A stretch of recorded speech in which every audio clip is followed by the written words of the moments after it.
Right, Shalom, I'll give all praise unto Yabashim Hashabashim Koha Kodash. Double honors unto the apostles of great millstone, and honor you brothers that be pushing this truth in sincerity throughout the four corners of the earth. And above everybody are coming out here to give you this truth for the grace and mercy of Yahweh. Bashim Hashabashim Koha Kodash. Giving all praise unto Yabashim Hashabashim Koha Kodash. Okay, so what we're gonna do here, we're gonna watch a clip for about 2 minutes, 2-3 minutes here. Channel I like to watch, Abu and Preach. They're pretty well spoken, considering, you know, social topics and all of that. And, you know, I think I've put a few videos that they've done up on my page based upon some of the things that they've said, and I've extrapolated from it. And pretty much what they're going to go into is they're going to go through some of the points of social engineering that the world has endured underneath the rulership of Esau. A couple of scriptures to think about that we're going to speak about after we watch the clip is the Most High saith within the scriptures unto Adam, be fruitful and multiply. And indeed, that's what's supposed to happen. We're supposed to be out here increasing, not decreasing. But underneath a rulership of a greed, and underneath a rulership and an identity about self, as opposed to the unit, obviously you was going to have these problems where pretty much the earth is dying, okay? The people within the earth are dying, the creatures within the earth are dying, and to the point of this, I'm going to say it again, the people are dying, okay? Literally, like life is dying off underneath the rulership of Esau. So let me let these two brothers speak, and then after they speak, I don't want to have kids. Try make it more of a spiritual video, okay? Let's go. It's because it's not affordable. And you just kind of believe that to be true because things are expensive in a lot of different ways. But what the data shows is that even people who get money don't have more kids. In fact, the kid, like the fertility aspect, is almost in a U-shape. The poorest motherfuckers get the most amount of kids, then it dips down, and then Nick Cannon and his little weird family tree.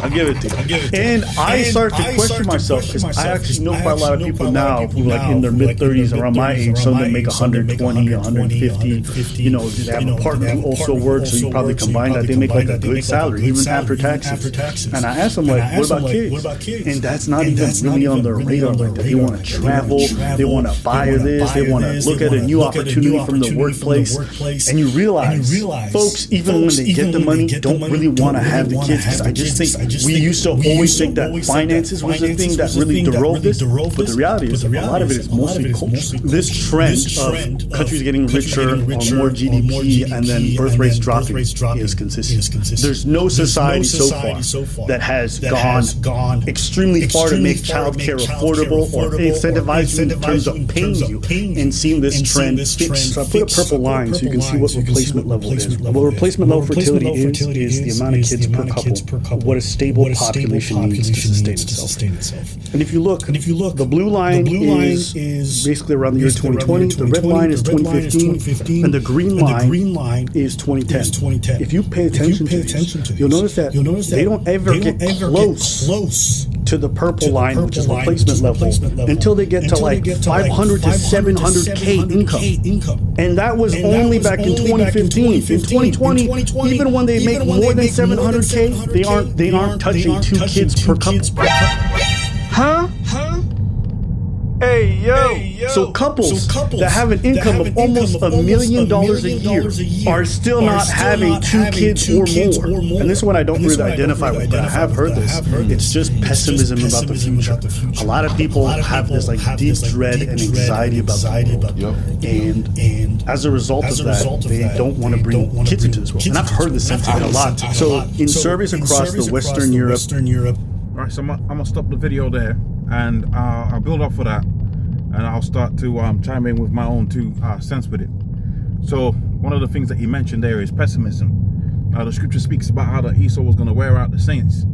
You know, the information that we'd be consuming, whether it be on the social media or the TV, and how Esau, what's the word I'm looking for, sensationalizes particular things.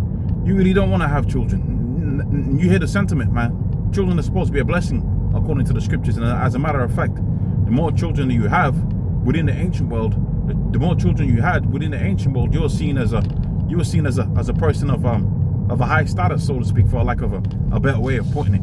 Right? Our forefather Jacob, he had how many sons? He had 12 sons, and became the patriarch of the children of Israel. That was a great thing. Now we're living in a time where really having more than 2 kids, even if you have money, it's like a burden because you're always worried. And that's a thing that Esau set up. He set up that thing right within the back of your mind where you're always thinking about the rat race, okay? You're always thinking about how are you supposed to go on a holiday and show off to your friends and all of that. And that's all the social engineering. On top of that, you got the so-called feminism thing. You got the red pillars on the other side. And it's all by design, because what you have to understand about it being all by design is one irrefutable fact. On the Georgia Guidestones, before they took them down, what did they put on the Georgia Guidestones? That they wanted to reduce the population of the world. And they was going to use a variety of different means. I didn't even talk about the sterilization, okay? They've sterilized a whole bunch of people, whether it be the women, whether it be the men. They've sterilized them via a bunch of different means. They tell you about the water. They tell you about the testosterone levels. You got 40-year-olds having testosterone replacement therapy. That's a terrible state to be in, okay? Masculinity has been eliminated out of the world, but one of the things that we don't speak about sometimes is femininity. Because when you got it to where you got everybody's just somewhat feminine and somewhat masculine, right? The women are somewhat feminine and somewhat masculine, and the men are somewhat masculine and somewhat feminine, then obviously what you're going to have is you're going to have 2 things that don't attract each other. Because obviously the feminine attracts the masculine. But if you're spot bang in the middle, living a so-called 2025 lifestyle, that's not going to be very attractive to either party. And that's another thing that people don't speak about.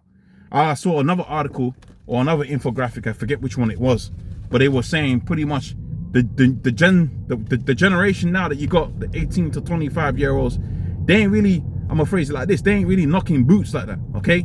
That's one of the stuff. Now, I don't know how true that is, because when you watch social media and you listen to some of these guys that be out there, you know, they make you sound like they just slapping cheeks every time, for a want of a better way of putting it.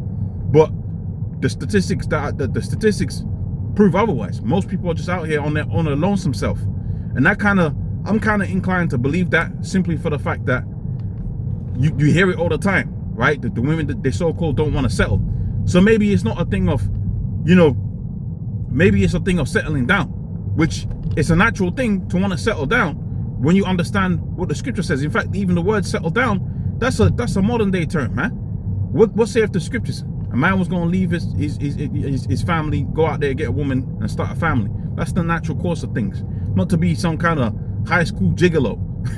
That's a Western culture mentality, right? That's the culture of a broken society where everybody's all preoccupied with the act of sex, but not what sex is supposed to bring forth, which is to bring forth the next generation. And that's how bugged out this society is, right? It's the most sexualized generation. Think about it. This is the most sexualized generation that's ever lived upon the face of the earth. Everybody's preoccupied with sex, right? Everybody's preoccupied with, right, this gender and that gender and intercourse.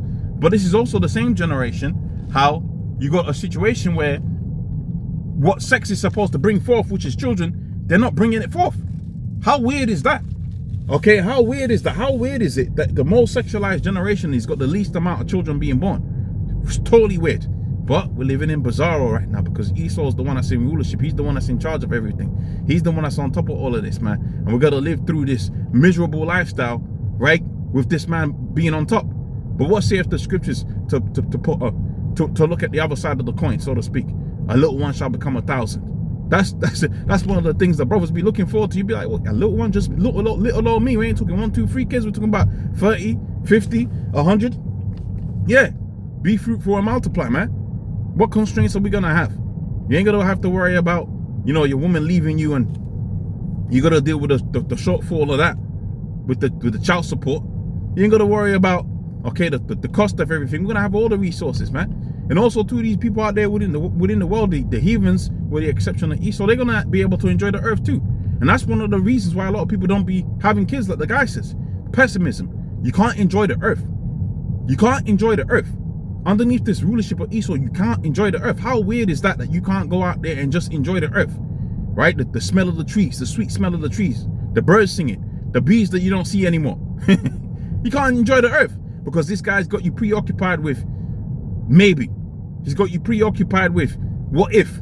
He's got you preoccupied with just paying bills, man.